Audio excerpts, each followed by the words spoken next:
In this oil on paper study, what you really want to do first of all is get rid of the absorbency of the paper. This is done by blocking in expanses of watered down colour onto the paper. This is using white spirit and oil paint. The next procedure is to start mapping out the features, measuring the distance between the eyes, their proximity to the nose, mouth, etc. Also trying to establish the jawline and the hairline. I find it really advantageous to measure and also look at angles between these key elements, trying to see how each part relates to the whole. Early on, you're also trying to think about tonality, how light and dark the head is. What's the lightest value on the head? What's the darkest value on the head? And working those. Trying as much as possible to block these in with a large brush, establishing localized colour. All the time half closing one's eyes, trying to squint to see the general overview of the head. Paper's great because it starts to absorb some of the oily layers, making the surface less slippy. Gradually, as time goes by, you start to build up information. Of course, it's very tempting to start working in detail, and it's very easy to convince yourself that you've put those things in the right place, gradually modifying the form.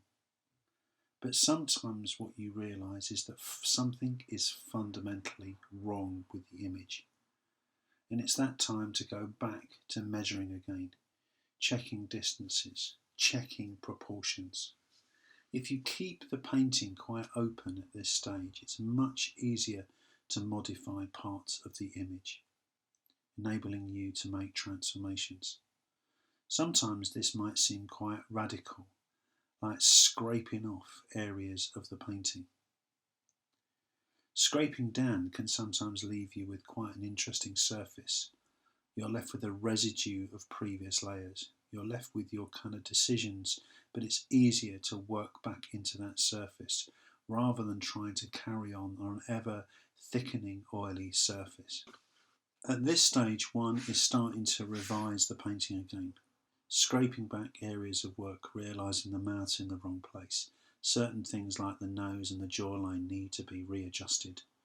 This is also an opportunity to start nuancing the colour, looking at more subtle variations of hue within the dynamic range of tone. Once you're really happy that you've got the key elements of the head established, you can now start to block in the large expanse of space behind the head. Here, negative painting can be a further opportunity to revise the picture. Also, Rinder had a portrait of his dog in the background, and so it became really interesting to think about how that could be included in the painting. The reflections in the glass of the frame becoming visually interesting elements.